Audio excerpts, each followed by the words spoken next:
one of your favorite birds is the vulture, which you mentioned on a radio show. So, would you like to explain why you have this love for vultures where most people probably wouldn't? Yeah, yeah, definitely vultures have not always been my favorite group of birds, and I have had different favorites over the years. An early favorite was the blue jay because when I was out banding birds, so we capture birds in mist nets and then put bands on them so we can track where they go and what they're doing. And I caught a blue jay and it just watched me the whole time, like, I've got my eyes on you. I know what you're doing. You're not outsmarting me. And I just loved its attitude.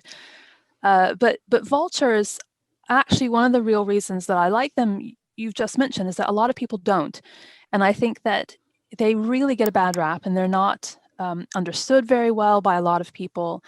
You know, in my part of the world, they're called buzzards. So I live in the UK, and in the UK, a buzzard is a hawk.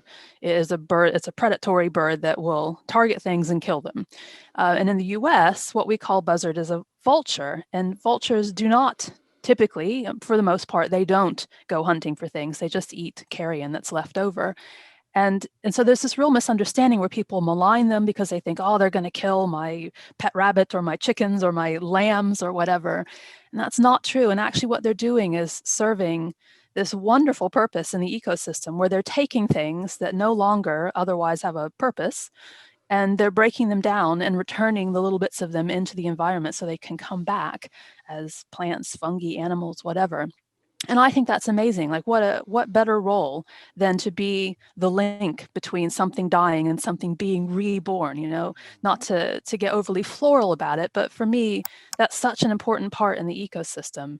And I think it's such a shame that people don't understand how they do that. And in fact, in places like Africa and India, they're severely threatened because it's been misunderstood for so long, and there have been poisoning events that have killed them off. And so those functions are no longer being fulfilled. And I find that really tragic because it's this lovely part of the cycle of life.